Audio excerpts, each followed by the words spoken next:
Zone édito avec Rosaimée Autonne-Morin. Bonjour. Bonsoir.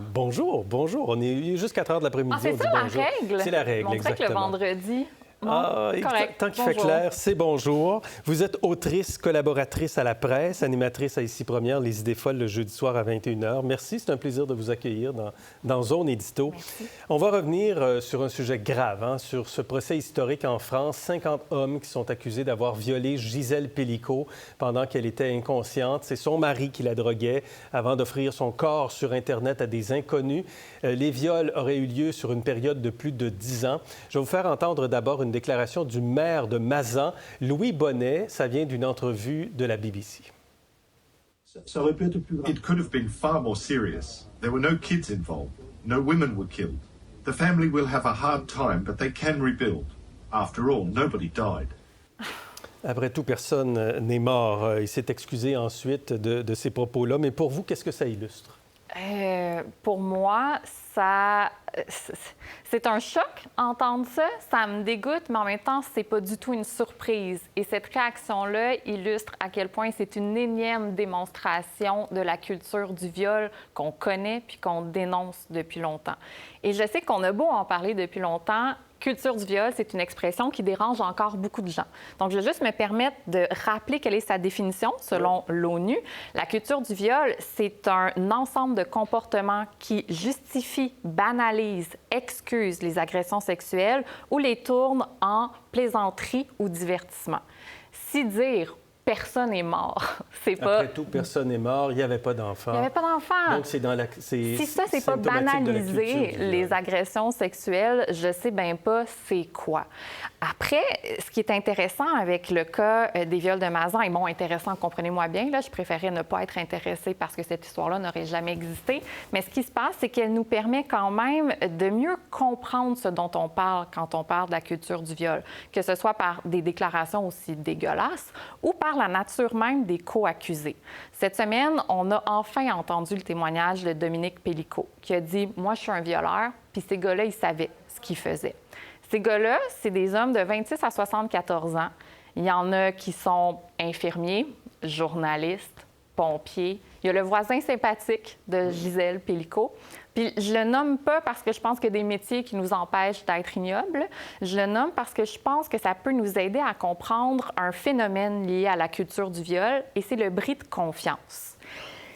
Quand on vit dans une société qui banalise les agressions sexuelles, quand on regarde les nouvelles puis qu'on entend un maire dire ça, quand on est enfant, qu'on vit un malaise puis qu'on se fait dire « ben non, mon oncle, il est comme ça », quand on se fait harceler au travail puis que des collègues disent « ben c'est juste des mauvaises blagues », quand on se fait dire « t'aurais pas dû être tout seul si on raconte qu'on s'est fait suivre une nuit », ou quand on subit les violences de quelqu'un, ça se pourrait qu'on ait de la misère à faire confiance aux gens ou qu'on ne se sente pas en sécurité. Et c'est pour ça que c'est important quand Mme Pelicot dit il faut que la honte change de camp. Mais complètement. Et la dignité aussi avec laquelle elle s'est présentée à ce procès, elle, la victime de tout cela. Admirable. Puis j'ai l'impression que par sa force, par le fait qu'elle rend tout ça public, qu'elle ne veut rien cacher, qu'elle veut tendre la main aux victimes, elle nous aide à mieux se faire entendre quand on dit « j'ai pas confiance ». Parce que ce qui arrive quand on nomme cette hypervigilance-là, parfois, c'est qu'on se fait dire « t'exagères » ou « ouais, mais c'est pas tous les hommes ». Bien sûr que c'est pas tous les hommes et heureusement que ce sont pas tous les hommes. Mais je pense qu'on peut maintenant comprendre, une fois qu'on accepte le fait qu'il y a des dizaines d'hommes à quelques kilomètres d'une même maison qui sont prêts à violer une femme inanimée, bien là, on la comprend un peu mieux, la méfiance que certaines personnes osent nommer. Est-ce que ça reste quand même un événement exceptionnel?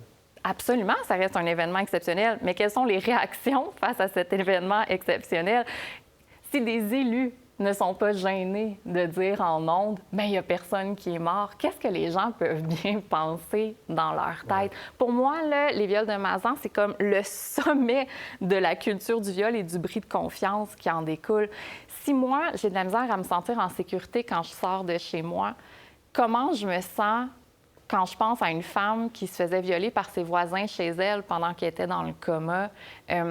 Quand j'entends les réactions, à quel point je ressens dans mon corps que les limites, c'est pas tant moi qui les pose.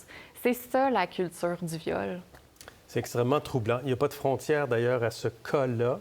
c'est en France, mais ça nous interpelle comme si c'était à côté de chez nous. Absolument. Puis, ce que je trouve magnifique, c'est de voir la vague de soutien qui se déploie autour de Gisèle Pelicot. Je comprends les gens de l'applaudir dans la rue, de sortir dans la rue, de lui tendre des fleurs. Gisèle Pelicot dénonce, elle montre ce qui peut se passer de plus ignoble dans les foyers, ce que des hommes qui ont l'air tout à fait banal, là, qui n'ont pas le profil du prédateur qu'on aime croire qu'il existe.